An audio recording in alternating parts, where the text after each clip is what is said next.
From White Hat Magazine, I'm Chrisella Herzog, and welcome to Bosses Who Brunch. Here at Bosses Who Brunch, we don't buy into the entrepreneurship myth of overnight success. We cover the challenges, celebrate the successes, and talk about what skills and resources are really needed to start a business. On this episode of Bosses Who Brunch, I sat down with Kristy Sevy and Kyle Muir at Salt Lake Roasting Company in downtown Salt Lake City. Kristy and Kyle are a brother and sister team that founded FuzePlay, a STEAM learning toy company. Their first product is the Zubi Flyer, the first hackable frisbee designed to help kids learn how to code. In today's conversation, I talked with Kristy and Kyle about some of the challenges they've faced in getting started up, ranging from navigating the manufacturing process to starting a company while raising kids. Thank you guys so much for being here today. It's really excited to talk to you, Kyle and Kristy, with Fuse Interactive. Yeah, we're excited to be here. Thanks for having us. So tell us about Fuse Interactive. So Fuse is a STEAM learning company that shows kids and adults how stuff works. We have hackable toys that teach really high-level concepts, and not the concept, but the actual skill of coding in a fun and simple way that's as easy as 1, 2, 3, build, hack, play. And I don't know, do you know what STEAM stands for? A lot of people don't. You probably do. Explain it for the podcast. Okay. Yeah. So, surprisingly, a lot of people ask. So STEAM stands for science, technology, engineering, arts, and mathematics. And some people like to include the arts, some people don't. So STEM versus STEAM is kind of a hot topic. Yeah. We at Fuse, we like to include the arts because we believe that the arts are an integral part of all STEM topics. So we like to include that. Yeah, I agree with you there. I got into the habit of talking about STEM stuff, but talking about the art stuff is very important because it's you can't have that creativity and that innovation without having some sort of arts involved too. Exactly. So how did you get the inspiration to do this? So it all happened about a year ago. My oldest daughter, Kenzie, has always had a really strong interest for all things STEAM. From the time she was 6, actually Kyle and our dad was diagnosed with cancer. And she was asking me about cells, and she started at the very end of the conversation. She asked, Mommy, heat kills things, right? And I said, yeah. And she said, can't the doctors find a way to put heat into Grandpa's body to kill the cancer? That's radiation. Yeah. And she was 6. And her interest just grew from there. My background is in the arts, music, piano pedagogy. And so that wasn't, I didn't know a lot about technology or cells or science. And so I just started doing research to try to kind of cultivate that within her. I didn't want her to lose that, that curiosity. And so, I started bringing STEM products into my home, but a lot of them I was just intimidated by. They were either so high level that they were intimidating to me, and I wasn't sure how to do them with her, and it was frustrating. Or they were so dumbed down that they weren't educational. And so around that same time, my brother, he's an entrepreneur, and he around that same time had also been looking at coding, and maybe he can tell you better than me.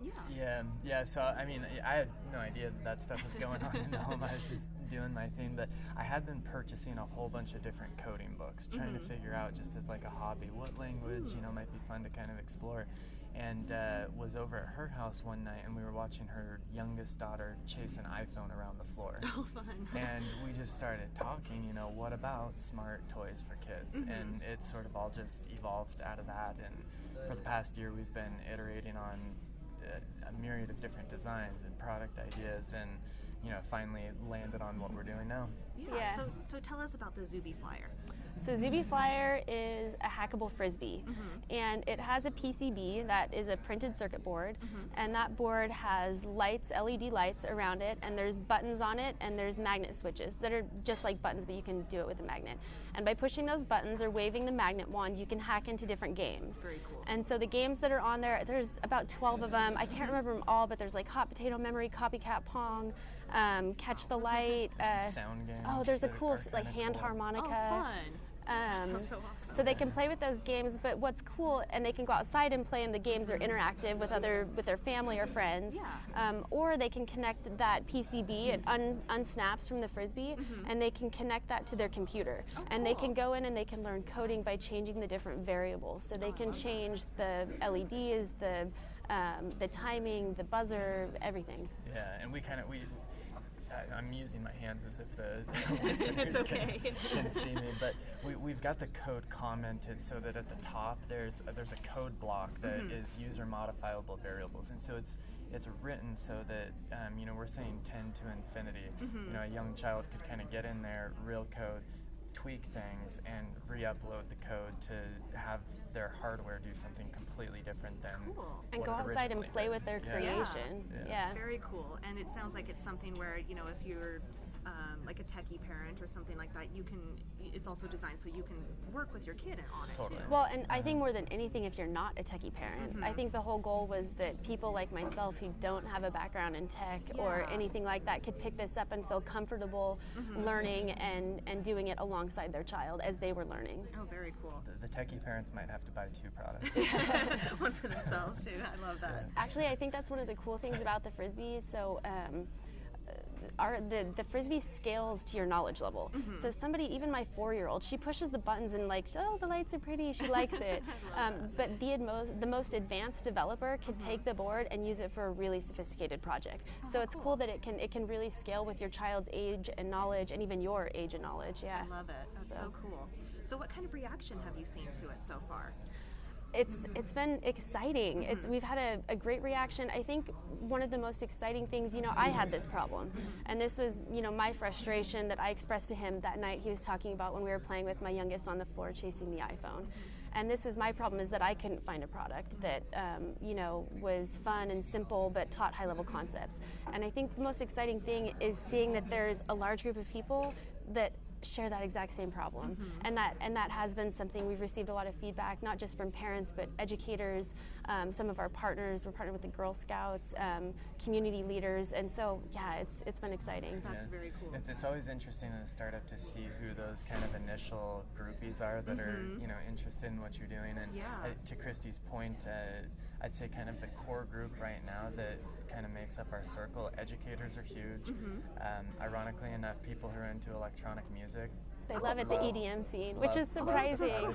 I have purple hair, so I was like, do you rave? I'm like, no, not at all. That's so funny. I would not have expected that. But that's really cool. Yeah, but it's interesting. And then groups like Girl Scouts, right? So community-based groups that are looking for a product that not only educates, but also has this community factor. And ours being a frisbee, you've got multiple kids working on it. Parents are typically included in that experience. I love that you guys have the Girl Scouts involved, because I know that they've really been doing this push for leadership and innovation and STEAM issues. So I didn't really know too much about the Girl Scouts, to be honest, and then they reached out and I was like, oh, this is interesting, started researching it a little bit more, and then in talking to them, the Girl Scouts is a fantastic organization, and they're doing a lot to empower young girls with entrepreneurship, with STEM, and just encouraging them to own their freedom. Very cool. Yeah, I'm so glad you guys are partnered with them. So what kind of challenges have you run into along the journey? Challenges. Where do we start? I would say the hardest part of a startup, and this isn't unique to us, is how much you have to pivot. My brother actually used the analogy once, and I loved it, of a pinball machine. And I feel like constantly I'm being pinned all around the machine, and just you have to be able to bounce fast, and you have to be able to recover fast, and you have to be able to pivot fast. And I think that some of those pivots have been the hardest times, but they've also been the most crucial and the most necessary. And so I'm really grateful for our team, because I think it's our team that because of that, we've been able to pivot quickly. Yeah, and I would say that on top of that, in line with that, because I totally agree, is the transfer of knowledge. So after a pivot's been made and we're now on the right track, there's iterations in knowledge transfer. So that either is from our team to our local manufacturing resources for prototyping, or right now we're right in the middle of transferring all of the knowledge that our team has developed here with CAD files and prototypes and all of that to our overseas team that's going to be final manufacturing, and just ensuring that everybody is cohesive in terms of what the objective is, and what kind of the end goal and expectation is. And I think a lot of people would probably expect me to say for that answer that I don't have a background in tech and I don't have a background in business, and that's been really hard. But I think it's just like any hard thing in life. If you want to do it, like, you jump in, you do it, you learn, and you figure out what you have to figure out. So Yeah. Well, I'm going to come back and ask you about like some resources that Okay. you use to Cool. learn. Okay, but yeah. first, you brought up manufacturing, and you guys are going to China soon to start this manufacturing process. Yeah, like 2 weeks. Oh, wow. As soon as the visa comes through. Oh, that is just crazy. So what has that process been like, and what have been some of the challenges? I know you have a background, Kyle, in manufacturing, so that's helped, definitely. It helps in the sense that it's not, I mean, Chinese is a foreign language, but the actions are not foreign, right? Okay, yeah. But the process is, it's still a new process no matter what. And so it's been, I've known what we want and what we need, and I understand the, I guess, variable dynamics in terms of, you know, this option versus this option.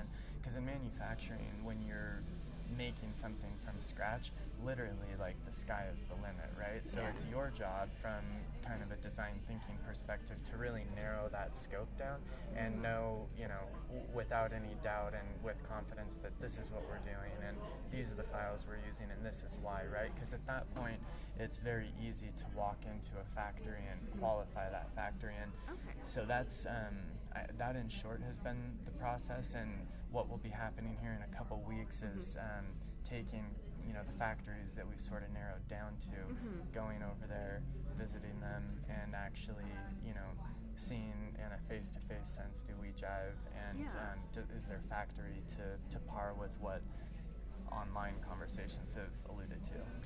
And I would add to that, and Kyle, he's fantastic at this, going back to how he said, you know, you have to have the details to give them. I definitely think more in the clouds, and it's really easy for me to think really big. And so, but that's something that Kyle is excellent at, and it is so necessary for manufacturing, is every single detail down to the copy that you've written, to the function, to the user experience, to the dimensions, like, has to be nailed down. Wow. And our product's complicated because we've got, you know, there's print material, there's electronic fabrication, PCB fabrication, there's plastic tooling and molding, and then there's kitting and assembly, you know, of all of that into a complete retail But I think unit. that, like Kyle said, if you can have those details down, and it sometimes can feel so overwhelming to get those details, but once you have those it is. It doesn't seem overwhelming, it's exhausting. But once you have those details down, it really does play into how you choose and qualify a manufacturer. And I think too, Kyle, I've heard him in conversation with how he qualifies manufacturers, and it's interesting hearing the benchmarks and even the expectations you put on them. He's very specific and does not play around, and making sure you set up those expectations and negotiating, you know, what's on them and what's on you and what's their responsibility, and, you know, what's going to happen if something goes wrong. Yeah, gosh, well, it sounds like quite a process. Yeah, it is. So it'll be, I'm anxious to get over there because that, I mean, you sort of have your hands tied until, you know, you can kind of see it and feel it. And then we've got the other kind of variable that we're dealing with right now is Chinese New Year. So that starts in February. If you haven't dealt with China before, that's easily overlooked. But everything shuts down. Pretty much the beginning of February. It comes early this year, so beginning of January, but essentially for a month, and a couple weeks before and a couple weeks after, you know, the country is... everybody goes home for the year. Right. But once you qualify your manufacturer, which is what he's going to go do here this week, then what we're doing is tooling. And so tooling is where you get all of you get the mold for your product and the hardware, and you get all of the tools and everything ready to go into production. And that takes about 30 days to get all the tooling done. And then after tooling, it takes like another 30 days to go through production and get that done and shipped and everything. Wow, quite a process. I mean, for me, it's like I write things online, so, you know, I've never had to deal with anything like this. It's different. I wish I could write about it. How to manufacture in China. Sort of there you go. Yeah. So you guys have a really good partnership going, and we do. So, you know, I'd like to hear your perspective on like how to work with a co-founder, especially, you know, if you are related to your co-founder. I'm glad we give that impression. No, that's actually like the number one thing we get asked is, and it's usually separate. People are like, so do you get along with your brother? Like, you guys fight, and it's like people want like the dirt. It's a common question. But I mean, we definitely have fights and disagreements, but I don't think that that's because we're siblings. Put any two co-founders who are passionate about something that have different skill sets together, and you're going to have disagreements. I think it's just a matter of being able to work it through, which I would attribute that to being siblings, that we know how to work with each other, and I'm really grateful for that. But I do think one of the unique, and it's not, I guess it's unique to us, but we're like opposites almost in every single way, even to the point of how we think. I like to say things backwards and I think forwards. He goes down, I go up. Well, sometimes that's good. I mean, you each have skills and you fill each other up. No, it's actually ended up being a great thing. And I think there's a big difference between, I don't know if these are the best adjectives, but dominance and pride, right? Because I think in a co-founder, you want a dominant co-founder, right? And ideally, they're dominant in a skill set that's opposite of yours, right? And really, and so there's going to be conflict, healthy conflict, right? But I think the difference is when like pride or greed or something like that enters the picture, is when that, dominance can get thrown out of whack. And I think both of us have, going into it, we've never really experienced that. And we do actually have family that has had bad experience in business with other family members. Okay. So it's always been something that's really important to us. We're not naive to it. Yeah, and I think we both have known going into this that relationships are important. People aren't irreplaceable, and it's just, you just have to have patience with each other and work it out. And when you do that, especially when you're opposite, like I think cool things happen. Yeah. And we talk about money, which is interesting, very right? Because honest conversations. And it's one thing. So I come in with experience, right? So in the sense that when we're doing a term sheet or when we're doing our own internal equity agreements, I've experienced the emotion of that playing out in a physical sense where she hasn't, right? So there's things like that where internalizing an equity compensation plan when you haven't felt the emotion or like impact of an actual transaction is something like we talk about that, right? We're in a normal, maybe in another situation, you might not talk about those things.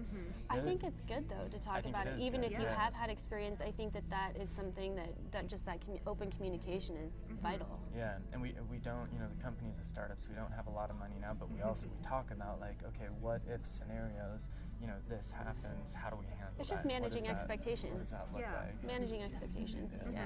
And approaching it with, like a mature sense of self, so you understand your own emotions, and you understand that you have to communicate and not react badly to other people. Well, and it's not just a sense of yourself. That's a huge part of it, and also thinking of the sense of employees and the impact. You think the domino effect of your actions and the implications of different things. Yeah. So. Yeah. That's a really great answer. Thank you, guys.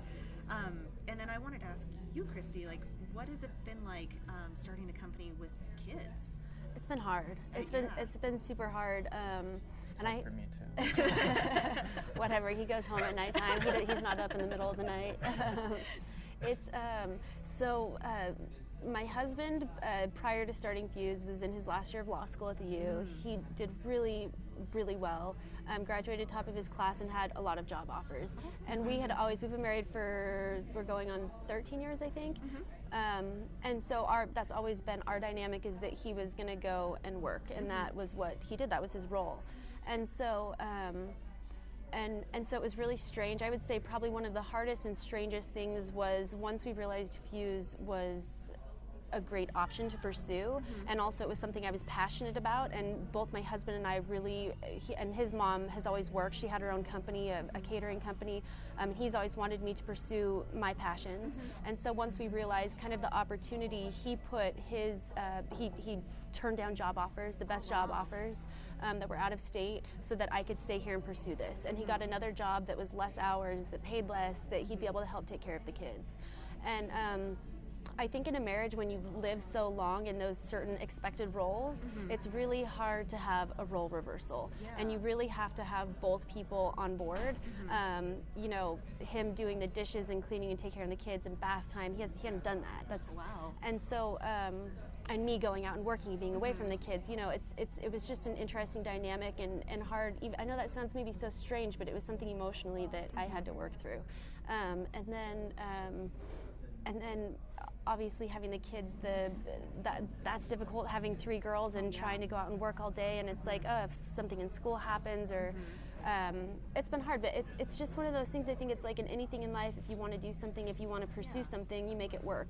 And I think ultimately, like, my ideas of the family is that the family unit is meant to work this way, where every member of the family is able to pursue their passions. And whether that's starting a company, maybe it's playing the violin, I don't really know. But I think that the ultimate function of family, when it's at its peak, is functioning in a way where everybody can go outside of the home and have success in whatever they desire. So I think your girls have an amazing role model. Thanks. So you guys have chosen to stay here in Utah and get this started. What do you like about Utah's startup environment? I think Utah's definitely up and coming.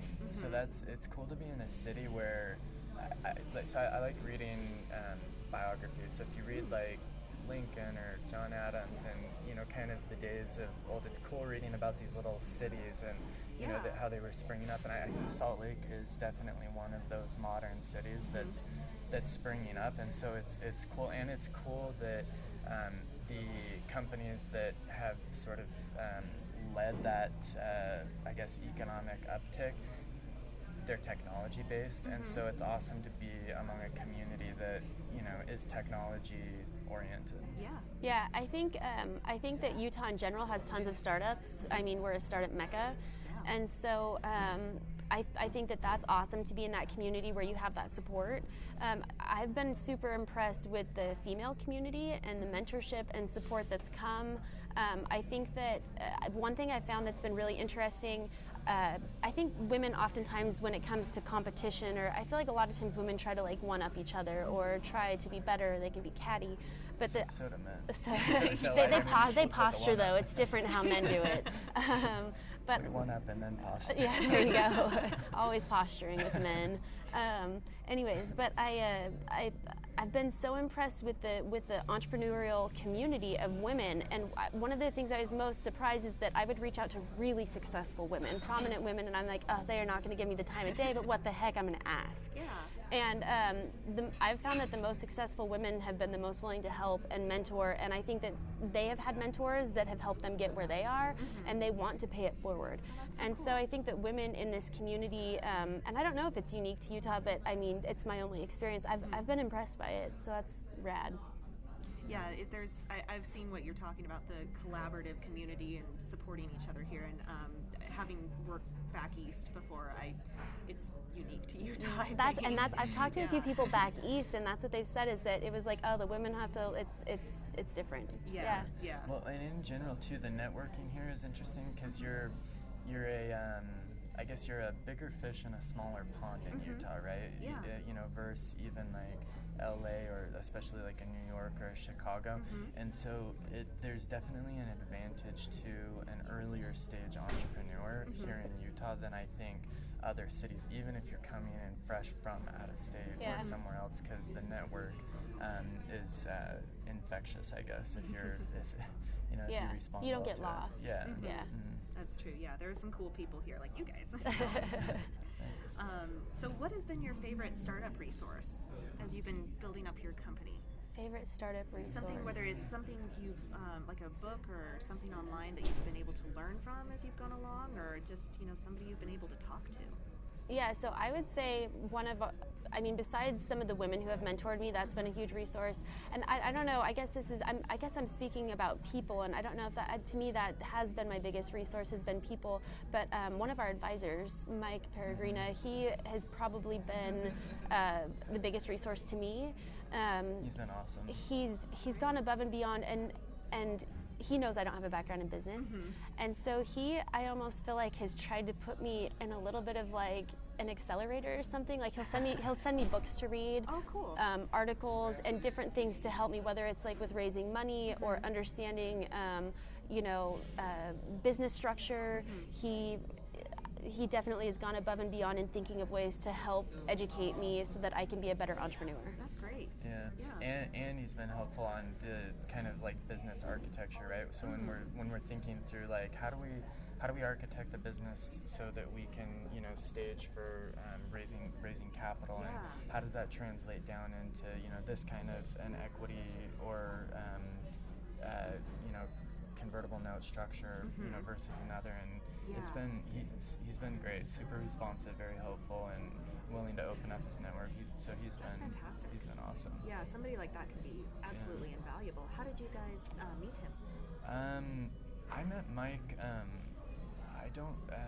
I met Mike just kind of, I think, I was involved with another startup, and I mean, we had a really loose connection, but just, you know what I mean, it was just one of those things. And then when we started doing Fuse, we just reached out. I don't know, it was a really kind of natural.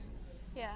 Kind of things came together. Yeah. It just kind of made sense and seemed to work. And I was just flipping through my phone trying to think of like resources that anybody could go out and get. One of the books that it's the book that Mike gave me. It's called Venture Deals by Brad Feld and Jason Mendelson. Oh, great. And he was like, you have to read this. Like, this is required. But going forward and raising money and really just understanding business in general. It was a fantastic read, so I highly recommend. Yeah, I'll put a link to that on the website when we put this up. So great. So do you guys have any advice for somebody who's just like at the beginning stages of starting a company or just thinking about starting a company? I think like stay positive. Stay positive, and you have to validate. I would say that's one of the biggest things I've learned, like, because a lot of people, one thing I've learned from Kyle is, you know, people always say, oh, this stuff, like, one person actually said to me, they were like, oh, I hope you have a backup plan. Oh, gosh. And I think that people hear all the time about people starting companies and failing. And it's like, well, why is that, though? And I think that a lot of the reason why is because people don't know the right way to go about starting a company, and they invest too much, and before they know it, they're in deep, and it's like, oh, but it's actually like a money suck, and it's really not something that is going to work. And I think really just making sure that the validation is there before you spend money, like whether it's, you know, writing a blog post or trying to promote that, or going to a trade show, not like in town, you know, something that's in town and trying to sell and seeing the reaction and just getting the validation of direction. And I would say it was through the validation that we've made, those were the pivots, is when validation in something wasn't validated, that we were like, okay, we need to pivot here, and then we validated again, and it's like, okay, that worked. And so it's just fine-tuning through that validation, I would say, is probably one of the most important things, and just staying positive, because it's rough. Like, startup life is a beast. Yeah, and I would say, echoing that, fail fast and cheap. There you go. How can you fail fast and cheap, right?